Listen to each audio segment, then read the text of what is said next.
Today is a great day because I get to talk about good video games. In this case, Clair Obscur Expedition 33. I had the privilege of previewing the game, an early preview build for about 3 hours last week, and I've come to give you my impressions on it. Now, I've been very excited for the game ever since it was announced. It's a very interesting project. It's another one of those indie studios founded by ex-talent from a bigger one, in this case, ex-Ubisoft employees chasing their dream of making a JRPG in France. And everything about this game from the moment it was announced just vibed directly with me, from that combination of JRPG plus some real-time combat elements similar to something like the Like a Dragon series or Mario and Luigi RPGs, if you want a different example. A lot of the vibe of the game in general seems very influenced by stuff that I like, and some of my close friends that share those likes also immediately took to it. A lot of appreciation for JRPG greatness and kind of channeling that energy. It's got a very interesting premise and just an incredible cast for the characters.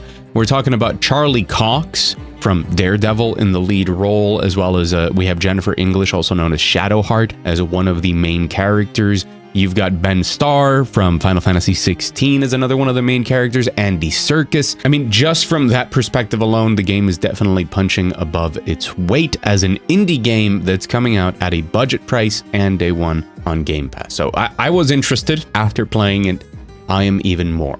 So hi, I'm Mug. If you're new here, welcome. And if you're not new here, welcome back. It's nice to see you. We're going to talk about Clair Obscur.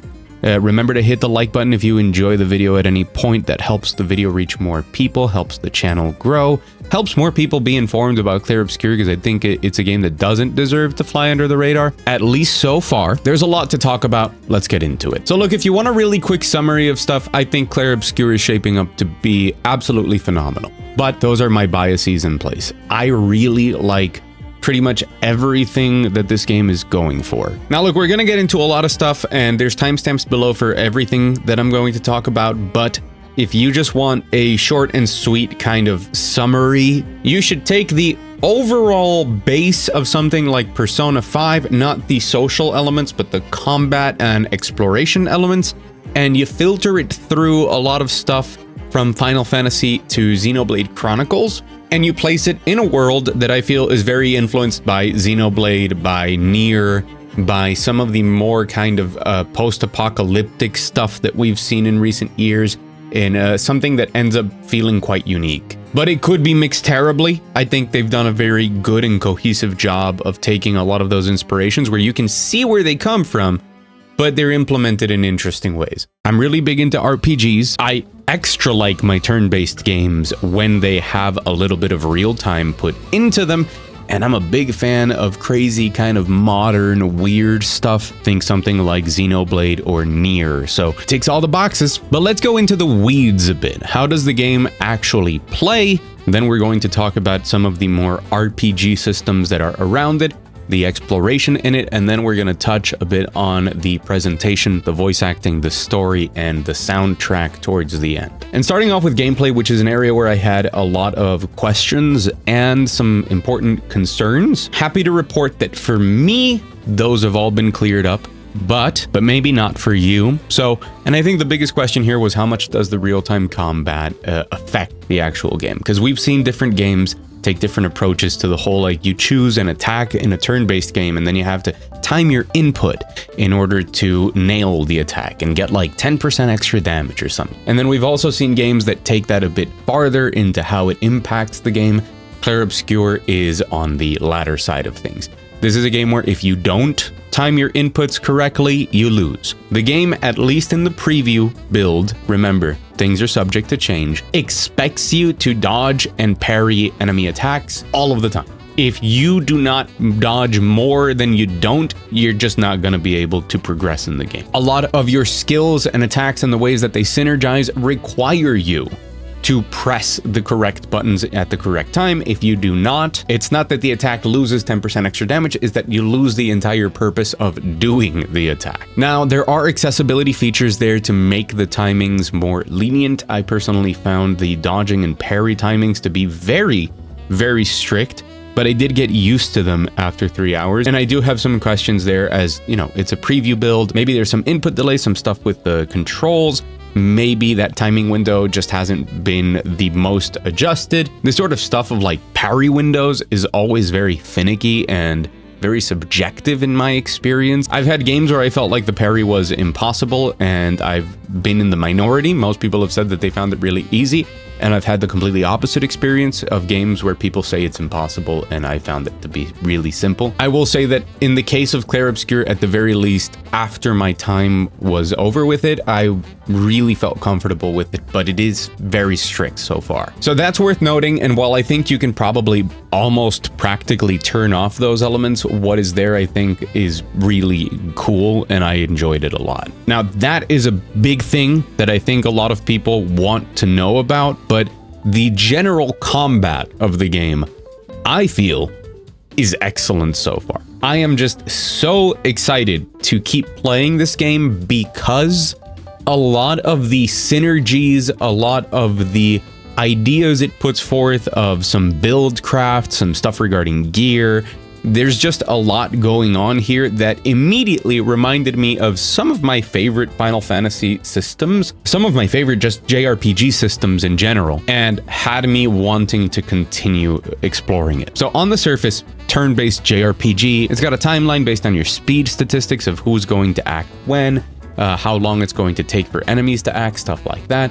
But most of what's going on here is a combination of a Persona 5 style system with real-time combat elements and with a kind of Final Fantasy flair put over the top of it all. And it's just wonderful. I think the Persona 5 specifically inspiration is very clear. You can tell from the UI.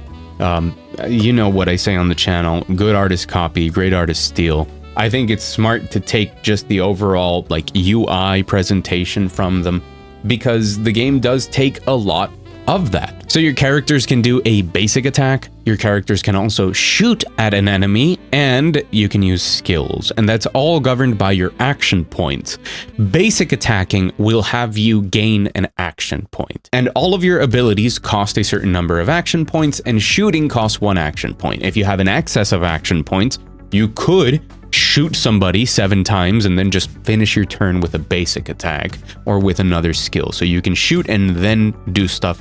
That is a very important wrinkle to the strategy here. So there's a logic to how you want to spend your action points and how you want to prepare for subsequent turns. In the demo, we got to play with 3 of the characters, of which I believe there's going to be 5 in the final game. And all of them are very unique and flexible at the same time. So you can kind of build out just exploring the skill trees. You can focus pretty much all of them more on a slightly more support role or a more combo oriented role, or more on the tank role. They really have a lot of different ways for you to kind of spec into them with the skills you unlock for them, as well as how you allocate their stats as you level up. But no matter how you choose to do that, at the heart of them, they each have a specific ability. So for example, Gustav can charge his arm to do a really big burst attack, and he charges through all of his other skills, his basic attacks. Basically anything that he does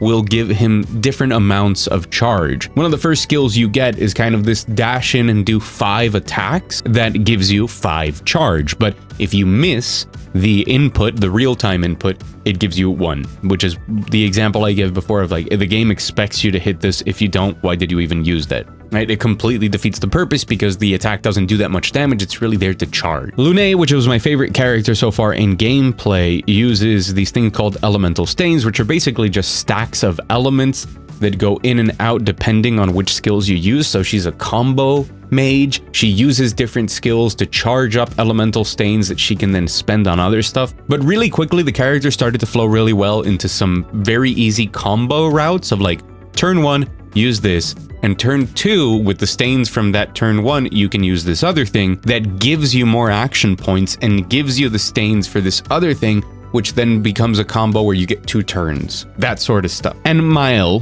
which is voiced by Shadowheart, just have to mention that, is a stance character that shifts between an attack stance, a defensive stance, and a kind of super burst stance, depending on how you use her skills and if certain conditions are met, which normally you want other party members to set up for her. So even though what we played was only 3 hours, and I believe we had a bit of an accelerated progression in the preview build to the amount of skills we ended up getting, at least I think so, not confirmed, the result was that entering every fight had me thinking and playing the game very actively. And even when I was kind of going through the motions on a fight that I had already kind of figured out before, right? Like, you already fought these enemies, you know how to take them down. I was in my head thinking about how I could optimize the process further and kind of make the entire flow charts that I had made up in my head work better. And even then, I had to be paying attention because you have to nail those reactions. And one of the first skills that you get is that when you successfully dodge a perfect dodge, you get AP for that character. Huge deal, right? You get an extra action point that could make or break being able to start a series of turns with combos where everybody kind of nails their stuff. So I was always paying attention and enjoying the process throughout. And that leads me to the other sort of progression that is in the game, which I think is really interesting, which is gear in a sense. So all of your characters can equip some pretty big passive elements to them. It's really kind of like additional abilities, not skills, because they're more on the passive side. It's not like an active thing you're going to do in combat, but it's stuff like what I mentioned of when you do a perfect dodge, get an action point. But there's a lot of other stuff there. There's a chance to burn enemies when you shoot them. There is do more damage to marked enemies, or have a chance to mark enemies with your basic attack. Just a lot of stuff in that vein that I'm sure is going to keep expanding into creative stuff, like refund action points if you do this to an enemy affected by this. Equipping these to a character gives them stat bonuses, but if you use them in combat and master them, then you can equip them to anybody, including multiple people at the same time, at the cost of, I believe it's called luminary points. And all of the skills have different costs. They can have very high costs to equip as a passive, depending on how powerful they are. But that is where a lot of the build craft comes in, as you're choosing from your skill trees what skills you want to give to each character, what passives you want to have equipped on them, and what role you want them to do. And it's just very satisfying to set up this structure where you're like, okay, well, this character is gonna burn this one because this other character does double damage to enemies if they are burning and consumes the burn. But I can also equip a passive that makes it so they do triple damage to burning enemies. And you set it all up and then you do it and it works and you're like, this game's pretty good. So in essence, I'm really digging the depth and complexity of the battle system. I think not enough games are brave enough in a sense to go really all out in making slightly more complicated battle systems. And even if it's a turn-based RPG, there is so much in good turn-based games to explore. A lot of turn-based games kind of sit comfortably at we made a lot of it a puzzle. Some of my favorite turn-based games, including Persona and the Shin Megami Tensei series and the recent Metaphor, kind of default to that of making sure, hey, if you find the enemy's weakness and you find a good rotation around it and you pay attention to the tells and know when to block and stuff like that, you'll get through the fight. Clair Obscur seems to really be focusing in on the more flexible build craft element in a JRPG, which is really exciting to me. And on top of that, it's not as simple as just figuring out the puzzle and executing it,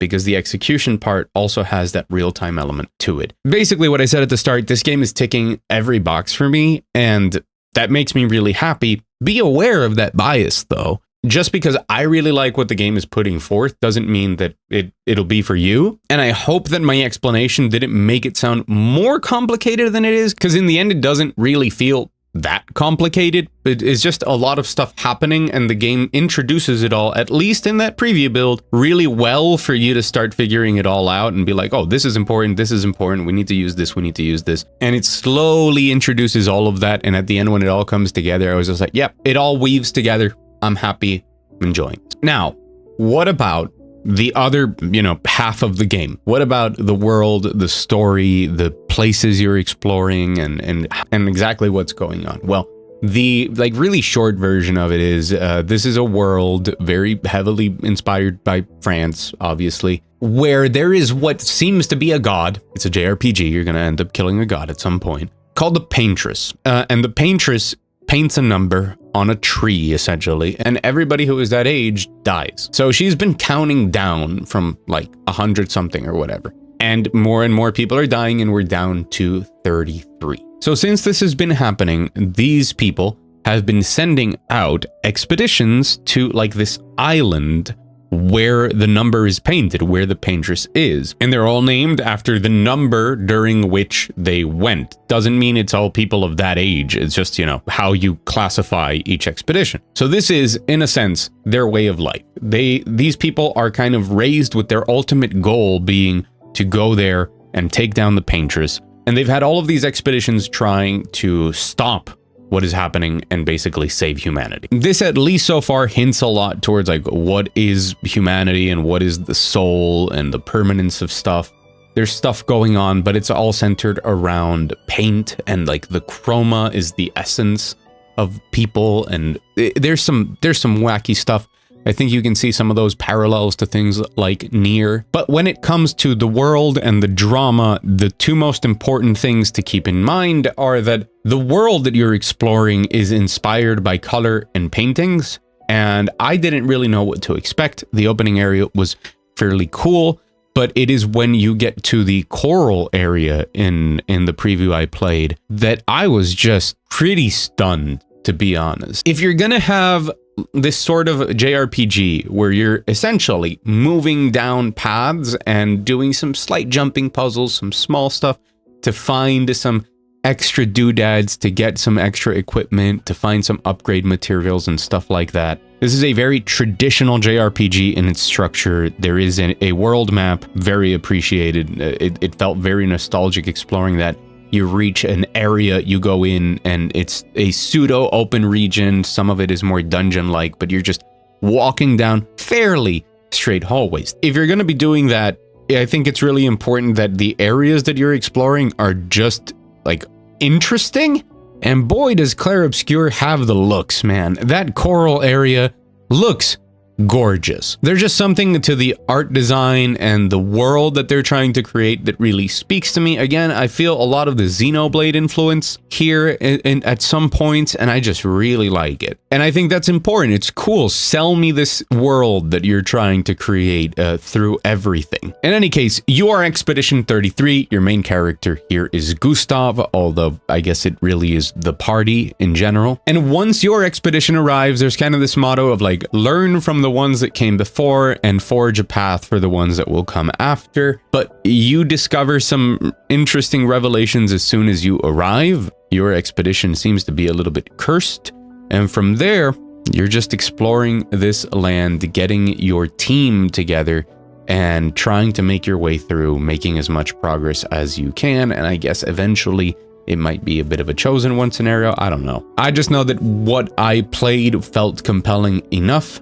So far, I really liked the performances that I heard. It's weird to hear like Daredevil and to hear Shadowheart, but I think that's the sort of stuff that you kind of get over the more you play. There is just a lot of voice talent in the game, and I do wonder how much there is of that, like how much they kept up. Again, this is an indie studio. I'm just wondering stuff like budget, like how many dialogue interactions that are voiced and stuff is there going to be with all of these like A-list, at this point, celebrity actors, right? At least in the world of video games, should be in general, but you know. I did find the performances really good. Kind of grating to hear the same like 4 lines every time you pick up an item or see an enemy. That's one of the smaller complaints. And the other one would be the game sometimes felt a little jank in exploration. Like I didn't really like some of the animations for like climbing up stuff. I really dislike Gustav's run animation. It's just weird. it just feels desynced with his speed. He's just like overly running like a madman. You can swap the character that you're running around as however you wish, and Lune and Mael have better animations. Performance was a bit hiccupy, but this is a preview build, and I play on a very non-standard resolution. I play in 5140 by 1440, and this build just didn't have like borderless full screen or exclusive full. It just didn't have options for resolution, so I had to kind of like manually move the window, and the game adjusted well enough to that. So I also don't want to like harp too much on it, because I know more or less how games are made. Makes sense that this wasn't like all the way there at the moment, but performance will be an interesting thing to keep in mind. This is an Unreal Engine game. Wondering about Unreal Engine stutter or how dependent it's going to be on DLSS and stuff like that. Hopefully it runs well, because this is a game where, because of that reaction speed that you need during combat, frame rate actually does matter in this RPG. I think it's going to be an integral part of the experience, so performance kind of needs to be nailed down in my opinion. But aside from that, I love the look of the game.